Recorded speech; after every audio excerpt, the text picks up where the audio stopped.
말씀 요한복음 14장 보겠습니다.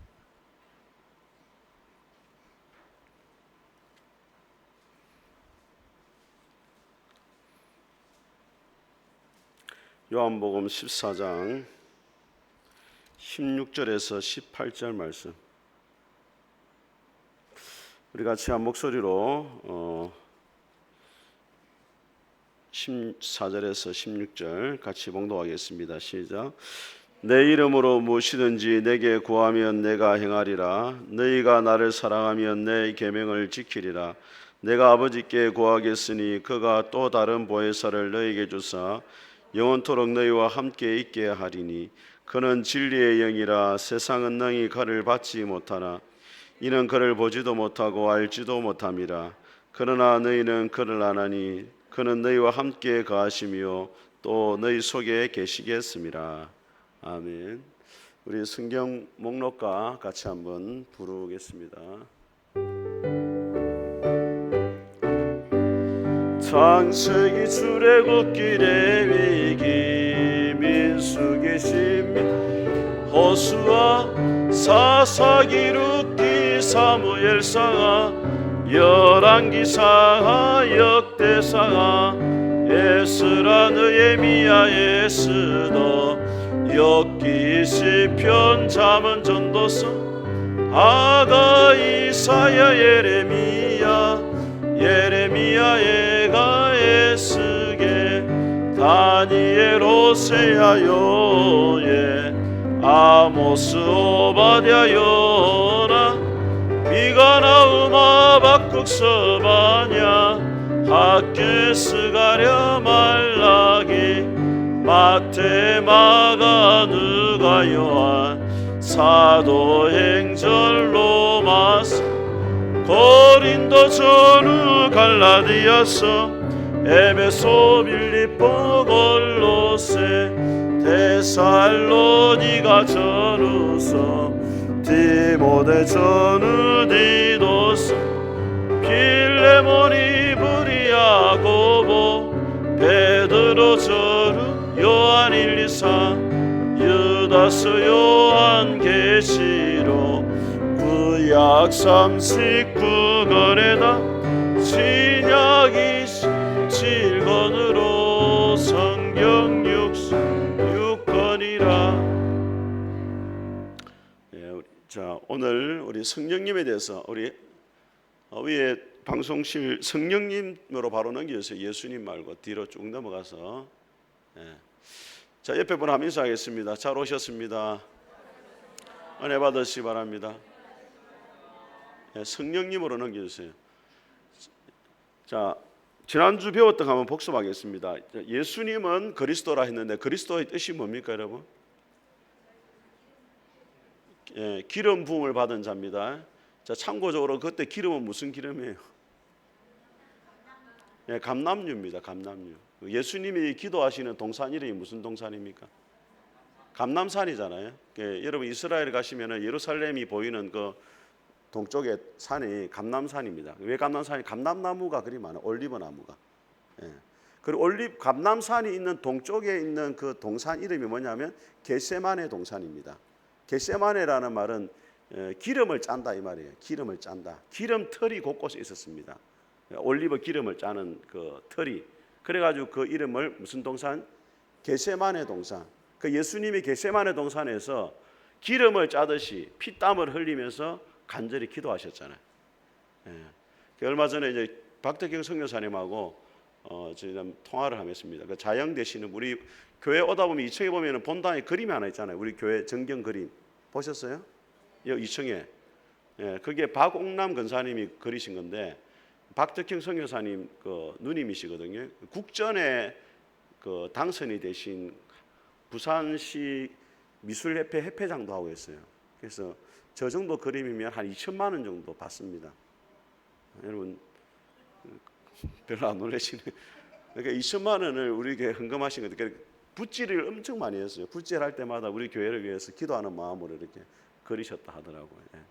이제 그 남편 되시는 분이 고신대학교 사무처장을 하셨는데 지난주 돌아가셨어요. 간 이식을 하셨는데 한 15년 정도 사시다가 이제 돌아가셨어요. 그래서 제가 장례식에 가고 이렇게 했는데, 그래서 박정희 선교사님하고 통화를 하니까 지금 예루살렘에 이제 사역을 하고 있고, 그 팔레스타인 가서 복음도 전하고 또 난민들도 이렇게 사역, 난민들이 이스라엘 많이 넘어온대요. 그 우크라이나의 그 난민들도 이스라엘 넘어오고, 그래서 그들에게도 복음도 전하고 캠프도 하고 하는데, 그래서 이스라엘 그 한번 오라더라고 저보고.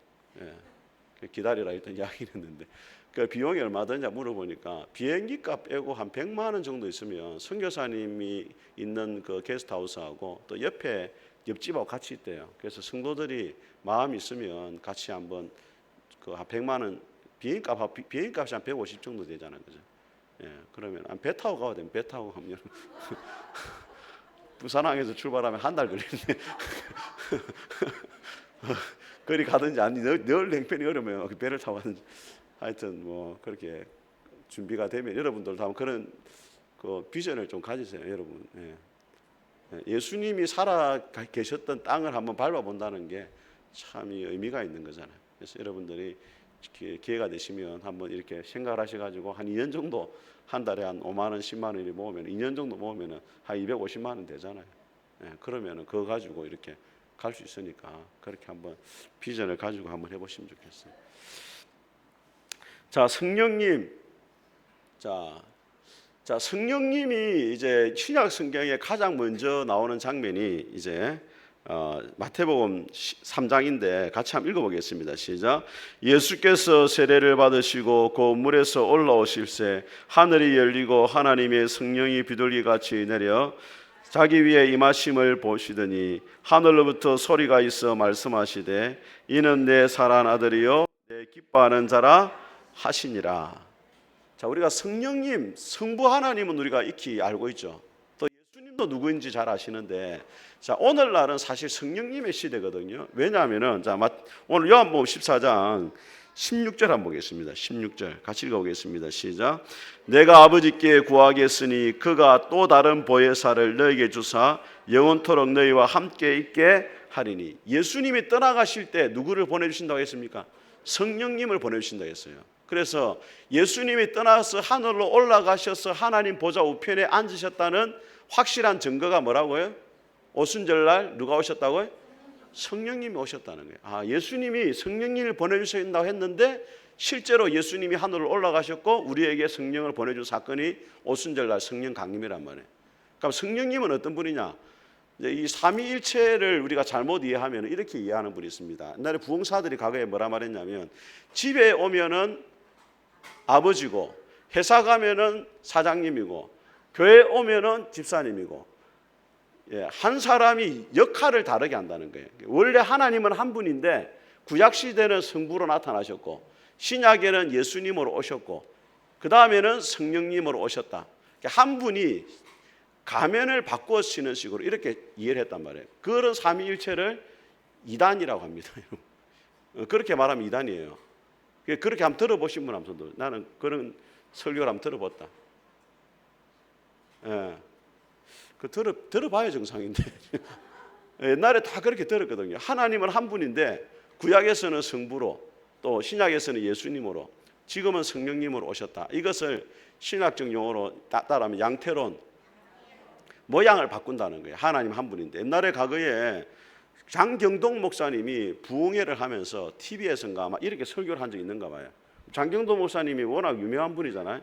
그러다 보니 이게 전파를 타버리니까, 물론 장경동 목사님이 몰라서 그렇게 했다기보다는 조금 쉽게 설명하려다 보니까 실수를 할 수 있는데 신학적으로 문제가 됐어요. 나중에 이렇게 이단적인 내용을 이야기했다 가지고 문제를 삼은 적이 있습니다. 자, 그렇게 주장하면 뭐냐면 이단이 되는 겁니다. 아시겠죠? 그 하나님이 한 분밖에 안 계시는 거잖아요. 그건 아닙니다. 자, 성경에서 하나님은 한 분이다 말할 때는 실제로 숫자로 한 분을 말하는 게 아니에요. 따라합니다. 유일하다. 다른 모든 세상의 신은 거짓되고 하나님만 참 신이다 말할 때 하나님은 뭐라고요? 한 분이시다 이렇게 말하는 거예요. 그러면은 예수님이 오늘 세례를 받으실 때 한번 장면을 보세요. 지금 세례를 받고 있는 분은 누굽니까? 예수님이죠. 성령님이 뭐같이 내려오고 있습니까? 성령이 비둘기 아닙니다. 비둘기 같이입니다. 알겠죠? 그리고 하늘에서는 뭐가 들립니까? 음성이 들리잖아요. 그럼 만약에 하나님이 한 분이면 예수님이 세례받다가 비둘기로 내려왔다가 하늘 올라가서 이렇게 말해야 된다고. 예수님이 겟세마네 동산에 기도하실 때 누구한테 기도했어요? 하나님 앞에 기도했잖아요. 겟세마네 기도하시는 분은 성자 예수님이고 하늘에서 기도를 들으시는 분 누구예요? 성부 하나님이잖아요. 완벽하게 구별되어진단 말이에요. 아시겠죠? 예, 그래서 이 삼위일체를 어떻게 이해를 해야 되냐면, 자, 도표를 한번 보시면, 자, 보세요. 성부는 하나님이죠. 그렇지만 성부는 성자가 아닙니다. 두 분은 구별되는 거예요. 성자도 하나님입니다. 그렇지만 성자는 성령이 아닙니다. 그리고 성령도 하나님이지만 성령도 성부가 뭡니까? 아니에요. 따로 구별된단 말이에요. 세 분은 성부와 성자와 성령은 하나님은 맞아요. 그렇지만 세 분은 구별되어진단 말이에요. 자, 밑에 글을 같이 한번 읽어보겠습니다. 시작. 삼위일체란 하나님은 성부와 성자와 성령 하나님으로 구별된 세 인격적 특성을 지니고 계시며 본질에서는 동일하신 하나님이시다. 그러니까 성부와 성자와 성령이 하나다 이 말은 본질이 동일하다 이 말이에요. 능력도 동일하고, 그 다음에 사랑도 동일하고, 선하심도 동일하고, 지혜도 동일하고.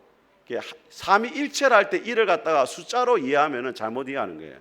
그러면은 머리가 세 개고 몸이 하나인 그런 신이 돼버린단 말이에요. 그게 아니고 성부와 성자와 성령은 따로 구별된 인격을 가지고 계시고 대신에 모든 면에 있어서 뭐하다? 동등하다 이 말이에요. 우리가 생각할 때는 성부 하나님이 제일 높이 계시고 그 밑에는 성자가 예수님이 계시고 그 밑에 성령님이 계신다. 이렇게 계급적으로 나누는 것도 이단입니다, 여러분. 자, 빌립보서 2장을 한번 보세요. 빌립보서 2장. 예.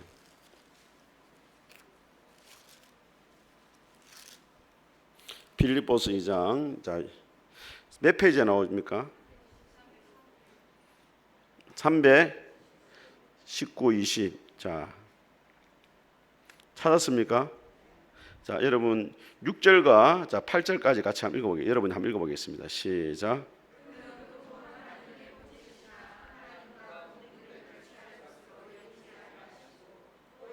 자기를 비워 종의 형체를 가지사 사람들과 같이 되셨고 사람의 모양으로 나타나사 자기를 낮추시고 죽기까지 복종하셨으니 곧 십자가에 죽으심이라. 6절이 중요한데 보면은 그는 예수님은 근본 하나님의 본체 하나님과 같은 분이란 말입니다. 그렇지만 하나님과 뭐함을 동등됨을 취할 것으로 여기지 아니하시고 동등된 자리를 포기했다 이 말이에요. 이해가 되십니까 여러분? 자, 여러분 저를 보세요 여러분. 예. 자, 예수님은 하나님과 같은 분인데 하나님과 동등되신 분인데 그 자리를 포기하고 인간의 몸을 입고 내려오셔서 스스로 낮아지셨단 말이에요. 성부 하나님보다 스스로 낮아지신 것이지 원래는 하나님과 성부 하나님과 성자 예수님은 뭐라? 같은 집이란 말이에요. 이것을 계급으로 나누는 것은 뭐냐? 이단이 되는 겁니다. 그런 이단이 누구냐면 여호와 증인이에요. 여호와 증인은 하나님이 한 분, 성부 하나님밖에 안 계시고 예수님은 하나님 만드신 피조물 중에서 가장 위대한 사람이고 성령님은 뭐라고 말하냐면 하나님이 우리에게 보내주시는 에너지라고 생각합니다. 기도할 때 기도를 잘할 수 있도록 도와주는 에너지, 인격이 없는 신호로 여겨요. 그래서 이름 자체도 뭡니까? 이단이 여호와 증인이잖아요. 여호와 하나님만이 참신이고 예수님은 피조물, 성령님은 뭐라고요? 에너지로 여긴단 말이에요. 그래서 여호와 증인은 뭡니까? 이단이 되는 겁니다. 아시겠죠? 예. 그리고 성부와 성자와 성령은 동등되지만은 따로 인격을 가지고 계시지만은 통제, 같이 한 곳에 계실 수가 있어요. 영이시기 때문에. 우리는 자, 우리 누굽니까 저기 민성이가 여기 있으면은 따로 같이 있을 수가 없잖아요. 민성이 안에 내가 못 들어가잖아요. 그죠? 그러니까 성부와 성자와 성령은 같이 통제하실 수 있다는 거예요. 우리 안에 그래서 누가 계십니까? 성령님도 계시고 누가 계십니까? 예수님도 계시고 또 누가 계세요? 하나님도 계시잖아요. 그래서 제가 여러분에게 물어보면은 제가 이전에 마산에 있을 때도 그 마산 신학원에 제가 이제 교수 사역을 했거든요. 좀 제가 여러분 그 남마선노에 우리가 소속인데 제가 그 교수 사역을 한 몇 년 했어요. 그 지방 신학교가 아니고 노회 안에 있는 신학교. 예, 그래서 어떤 분 그렇게 말합니다. 저보고 이제 박성실 목사님 라인으로 내려왔다 이렇게 말하는데 뭐 그것도 전혀 없는 건 아니에요. 제가 볼 때는. 예, 제가 사실 노예 어른들에 비해 제가 그렇게 연배는 안 되지만 그렇지만 남아선 노예 제가 전입을 한 데는 그 노예 하면은 제일 앞자리에 앉습니다. 제가. 예, 왜냐하면 부목사 때부터 남아선 노예 있었잖아요. 20년이 넘었잖아요. 그러니까 노예 하면 제일 앞에 앉아요. 근데 어느 날 목사님들이 이제 좀 화가 나가지고 아유 그렇게 되니까 부목사님도 담임 목사도 먼저 온 교회는 부목사님이 앞에 자리에 앉으니까 이거는 좀 아니다 해가지고 안수순으로 다시 배치를 하자 이렇게 제가 중간으로 밀려나 버렸어요. 그래서 중요한 게 아니고 제가 노예 신학교 가서 묻습니다. 자, 천국에 가면 하나님은 몇 분을 만날 수 있습니까? 물어봐요. 저 여러분 천국 가면 하나님 몇 분 만날 수 있습니까? 천국에 가면 하나님 몇 분 만나요? 그죠? 그 대부분 사람들은 한 분.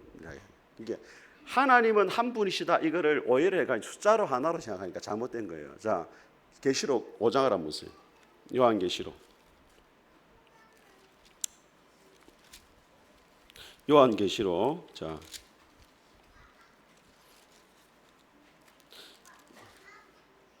요한계시록 몇 페이지? 5장이 몇 페이지에 나옵니까? 400. 자, 제가 여러분에게 보여드릴게요. 자, 5장을 한번 보시면 1절에 보니까 내가 봄에 요한이 봤습니다. 보좌에 앉으시니 이게 누구냐면 성부 하나님이에요. 오른손에 두루마리가 있으니 안팎으로 썼고 7인으로 뭐 했습니까? 봉하고 계시죠. 자, 그런데 6절에 보니까 내가 또 보니 보좌와 내 생물과 장로들 사이에 뭐가 있습니까? 누구겠어요 이게? 예수님이 계신단 말이에요.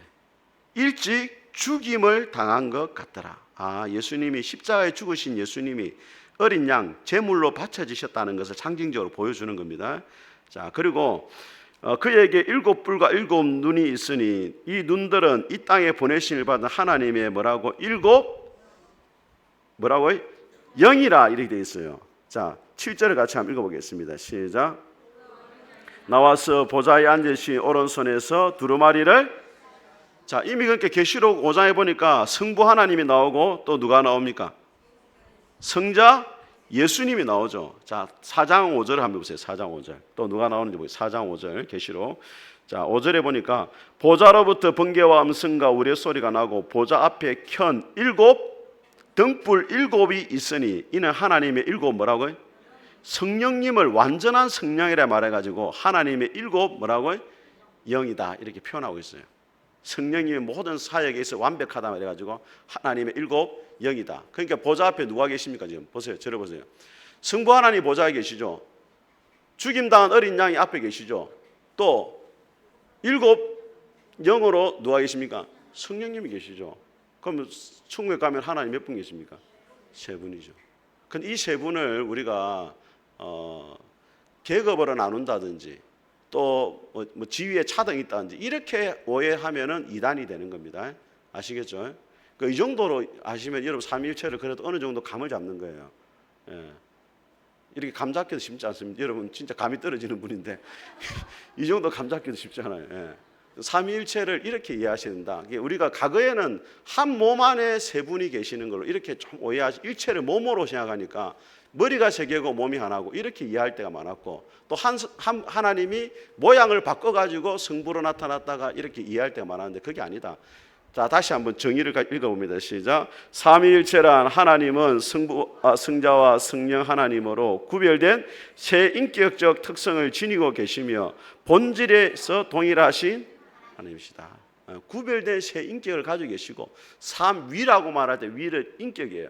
세 인격의 하나님 이 말이에요. 아시겠죠? 자, 이 삼위일체를 어떻게 우리가 확인할 수 있느냐? 창세기 1장을 보세요.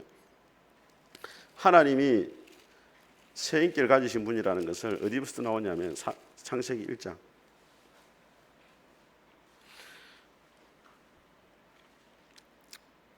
자, 1장을 보시면 자, 26절 한번 보세요.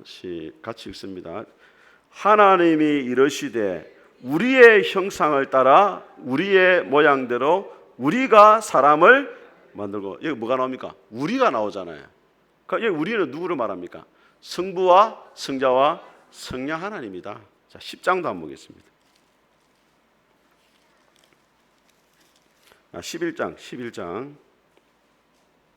11장의 제목이 뭐라고 되어 있습니까? 바벨탑이라 되어 있죠. 자, 7절을 같이 한번 읽어봅니다. 시작. 자, 우리가 내려가서 그들의 언어를 혼잡하게 하여 그들이 서로 알아듣지 못하게 하자 하시고, 여기 또 뭐가 나옵니까? 우리가 내려가자 이렇게 되어 있잖아요. 이사야 6장도 한번 보세요. 이사야 몇 페이지에 나옵니까? 이사야 6장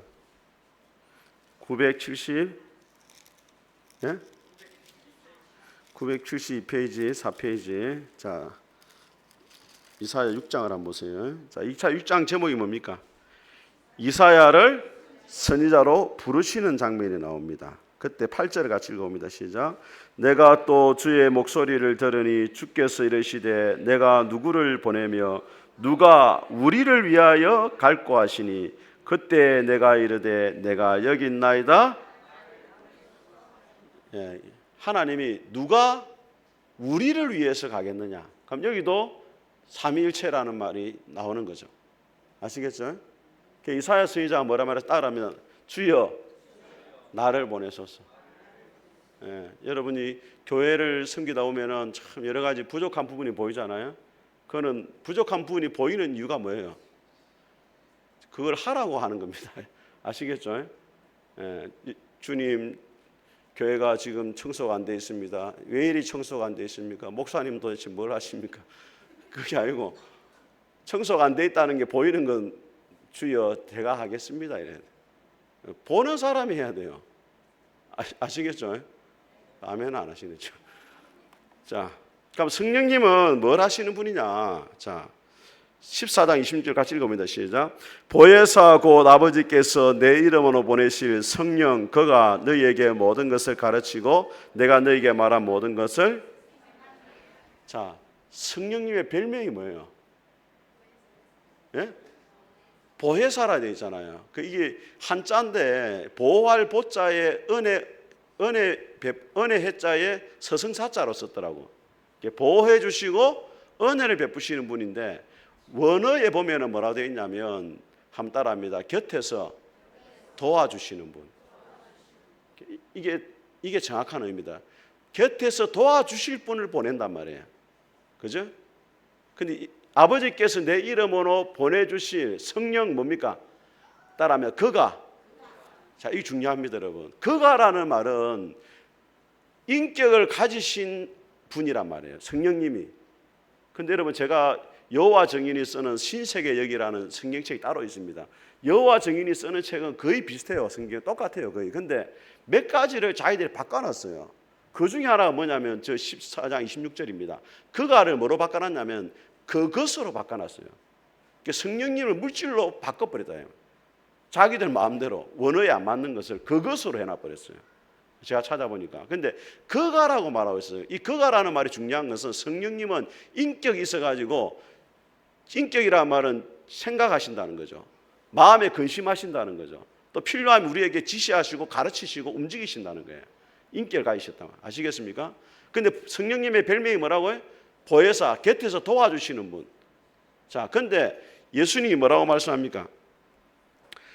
그 성령님이 뭘 합니까? 모든 것을 가르치고 내가 너에게 말한 모든 것을 뭐 한다? 생각이 나게 하신다. 그럼 성령님 우리를 어떻게 도와주시느냐? 우리의 생각과 우리의 마음의 감동을 통해 가지고 도와주시는 거예요. 여러분이 삶에 어려움이 있을 때 마음의 생각에 지혜를 주시고 마음의 감동을 주셔가지고 그 일을 극복할 수 있도록 도와주신단 말이에요. 자, 우리 요한복음 14장을 다시 한번 찾아보겠습니다. 요한복음 14장.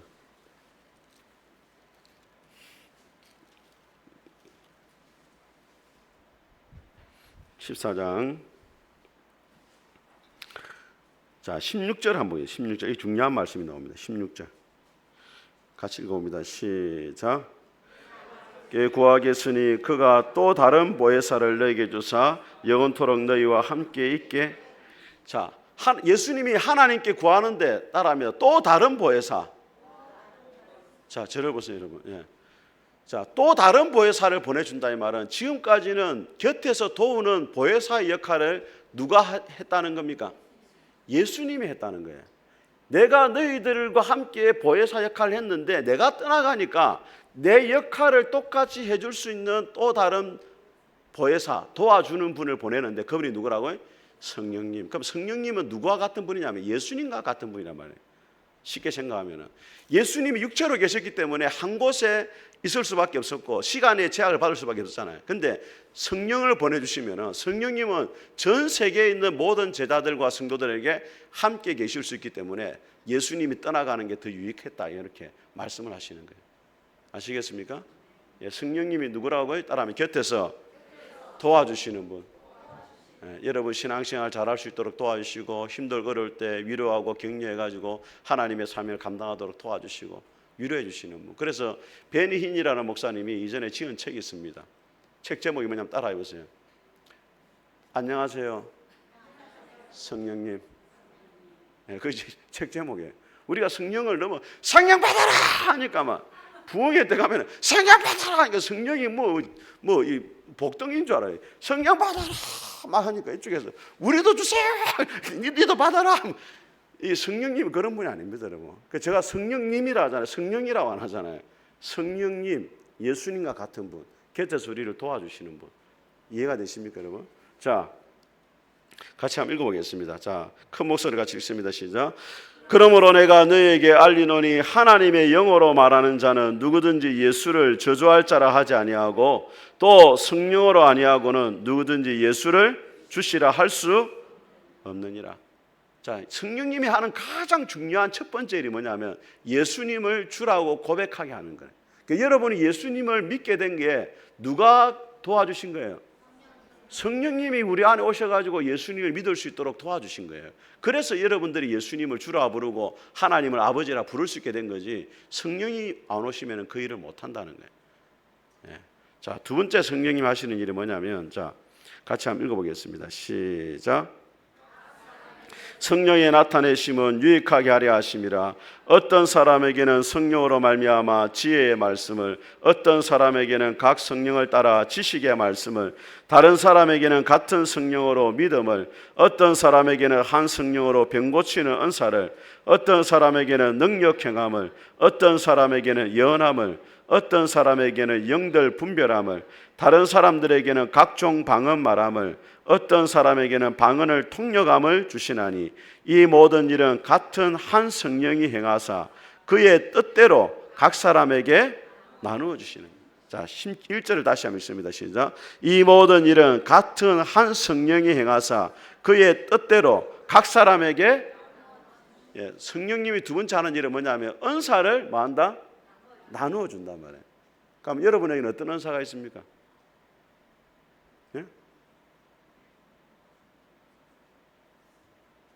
제가 이제 작년에 은사를 발견했잖아요. 예? 여러분 섭섭하게 하는 은사. 장로도 섭섭합니다. 좀 근사님도 섭섭합니다. 다 섭섭해. 성도들을 보니까 목사님 힘 빠지는 은사가 있더라고요. 힘 빼는 은사가 있어요. 목사님 힘 빼는 은사. 그런데 여러분, 자, 은사가 내한테 은사가 있다 없다 어떻게 할 수 있겠어요? 은사가 있다. 남들보다 특별히 잘하는 게 은사입니다, 여러분. 찬양을 잘하시는 분 있잖아요.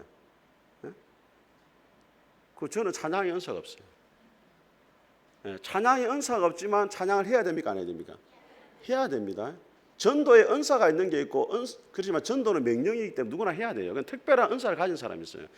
여러분들이 남들보다 잘하는 게 있잖아요. 그게 은사예요, 은사. 찬양을 잘하면 찬양이 은사고, 청소를 잘하면 청소가 은사고, 또 목사님 남 괴롭히는 줄 알아. 그건 은사가 아닙니다. 그거는 성령님으로부터 나온 게 아니기 때문에 은사가 아닙니다. 자, 두 번째 뭐냐면 부담이 되는 게 있어요. 부담이. 우리 안보호 집사님 같은 경우 어린이를 보면 부담이 되잖아요. 아이들에게 복음을 전해야 되겠고 사랑해 줘야 되겠고 사탕 하나 사줘야 되겠고 이게 부담이 되는 게 은사예요. 예? 여러분은 누가 부담이 됩니까? 누구? 어떤 뭐 어르신들 보면은 참 이렇게 잘하시는 분이 어르신들. 예, 어르신들 보면은 아이고 어머니 오셨어요, 아버지 오셨어요, 막 이렇게 그 어르신들을 이게 섬기고 대접하는 은사가 있는 거고. 예. 어떤 사람은 또 이렇게 노숙자들 보면은 다 이렇게 막 옷도 벗어주고 싶고 하는 사람 있잖아요. 예, 그리고 또 이 긍휼의 은사가 있어야 가능하거든요. 예. 아시겠죠? 그 다음에 그 은사를 확인하려면 열매가 나타나야 돼요. 예. 뭐 저는 찬양 은사에 씁니다 하는데 막 듣는 사람 다 괴로워. 그거는 은사 없는 겁니다. 예. 학생들 가르치는 은사 했다는데 반에 계속 줄어들어 학생이. 그 가르치는 은사가 없는 거죠. 예. 그거를 점검을 해봐야 돼요. 여러분들 하나님 앞에 받은 은사대로 섬기면 참 좋죠. 예. 자, 그 다음에 자 성령님이 또 하시는 일입니다. 자, 에베소 4장 32절 시작. 하나님의 성령을 근심하게 하지 말라. 그 안에서 너희가 구원의 날까지 인치심을 받았느니라. 성령님이 언제 근심하냐면 우리가 죄를 지을 때 근심해요. 예. 그래서 여러분 죄를 지으면 마음이 괴롭습니까? 편합니까? 괴롭잖아요. 왜 괴롭습니까? 성령님이 근심하니까 괴로운 거예요. 아시겠습니까? 성령님이 근심 안 하면 괴로울 리가 없죠. 예. 그 다음에 밑에 뭐라고 되어 있습니까? 데살로니가 5장 19절 시작. 성령을 소멸이라는 말은 불을 끈다는 겁니다. 불을 끈다. 그럼 성령님이 여러분 안에 소원을 주시고 감동을 주시고 생각을 주시는데 그 생각을 따라 살아가야 되는데 불을 끄면 안 된단 말이에요. 성령님이 어떤 감동을 주실 때 그것을 하는 게 좋단 말이에요. 오늘 집사님이 교회를 안 오셨는데 한번 전화를 해봐야 되겠다 이런 마음이 들잖아요. 그건 누가 주시는 마음이에요? 성령님이 그러면 전화를 해보는 거예요. 예. 아시겠죠? 예. 그 성령님이 또 누구를 기도하라 마음 주시잖아요. 그럼 또 기도해 보는 거죠. 예. 자, 앞에 보겠습니다. 자, 에베소서 4장 자 같이 읽어봅니다. 시작. 죄송합니다. 자, 시작. 술 취하지 말라. 이는 방탕한 것이니 오직 성령으로 충만함을 성령 충만을 받으라 이렇게 돼 있잖아요. 그 성령 충만이 뭡니까, 여러분? 네? 성령 충만. 랄랄라 샤바 샤바 샤바. 방언 많이 하는 게 성령 충만. 네? 네. 성령 충만은 충만하다는 말은 이렇게 이게 여기 물에 있잖아요. 컵이 있잖아요. 자, 여기 컵 안에 있는 공기를 빼는 방법이 뭡니까? 물을 부으면 공기가 빠지잖아요. 성령 충만은 성령으로 우리가 가득 채워지는 거예요. 다르게 말하면, 저 정확하게 말하면 내가 성령님 안에 잠기는 거예요. 물을 걸어갈 때 여러분 발목까지 물이 있으면 금방 뛰어가잖아요.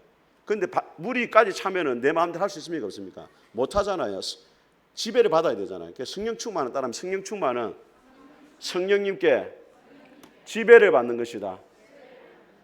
예, 성령님이 지배를 받아 이끌어가는 것이 성령 충만입니다. 자, 갈라디아서 5장. 자, 앞을 보시고 눈을 크게 뜨세요. 지금 잠을 주무시는 분이 계시네 지금. 예. 시작. 사랑과 희락과 화평과 오래 참음과 자비와 양성과 충성과 온유와 절제니 이 같은 것을 금지할 법이. 자, 수요 예배에 제가 말씀을 드렸습니다. 성령의 열매라 말할 때 열매가 단수로 되어 있습니까? 복수로 되어 있습니까? 성령의 열매는 몇 가지예요? 9가지인데 열매는 복수입니까? 단수입니까? 지금 단수로 되어 있잖아요. 왜 그렇겠어요? 예? 자, 제가 말씀드렸죠. 오미자 아시죠? 예? 오미자는 열매가 하나인데 몇 가지 맛이 난다고요? 5가지 맛이 나잖아요. 성령의 열매도 하나인데 그 안에 몇 개의 맛이 난다고요? 9가지. 그러니까 이게 사실은 성령 충만한 사람은 이 9가지가 같이 다 나타나요. 성령 충만한데 사랑은 있는데 화평이 없다. 성령 충만하지 않은 거예요. 네? 성령 충만한데 희락은 있는데 절제가 없다. 그거는 조증 환자입니다, 여러분. 그런 사람은 장례식 가도 웃어요. 그러면 장례식 웃으면 되겠습니까? 안 됐습니까? 장례식 가면 웃으면 안 되지. 절제가 있어야지. 그 성령의 열매 9가지가 조화롭게 다 이루어져야 된다고. 근데 이거 한마디로 말하면 예수님을 닮은 사람입니다. 성령 열매가. 아시겠죠? 성령 충만이, 성령님이 누구 영이냐면 예수님의 영이잖아요. 그래서 성령의 지배를 받으면 누구를 닮아질 수밖에 없습니까? 예수님을 닮아질 수밖에 없죠. 그러니까 여러분들이 신앙생활을 잘하고 성령 충만한 사람이고 영적인 사람이다. 그거는 예수님을 얼마나 닮았느냐로 평가를 해야 돼요. 예. 여러분이 신앙생활 20년 해도 입에서 나오는 말이나 행동이나 이런 게 전혀 예수님하고 거리가 멀다. 그러면 신앙이 좋은 게 아니에요, 그게 여러분. 아무리 그 사람이 목사고 장로고 권사고 집사라도 예수님을 닮은 모습이 없으면 그 성령님하고는 관계없는 거예요. 예. 예수님을 닮아야지. 예. 예수님을 닮는 게 뭡니까? 예수님이 사역 중에 제일 중요한 사역이 뭐예요? 십자가에 죽었잖아요. 그 예수님을 닮은 사람은 죽는 거예요. 죽어야 돼요. 남을 죽이려 하면 안 돼요. 세상은 남을 죽여야 내가 살잖아요. 근데 교회는 내가 죽는 거예요. 여러분이 교회에서 억울한 일이 많잖아요. 그럼 예수님 닮은 거예요. 아, 목사님 나 억울한 게 하나도 없습니다. 그때 다 풉니다. 아마 억울한. 그거 예수님 닮은 거예요. 억울한 게 많아야 돼요. 그래서 계시록에 가면은 뭐가 나옵니까? 21장 한번 보세요. 계시록 21장. 계시록 21장.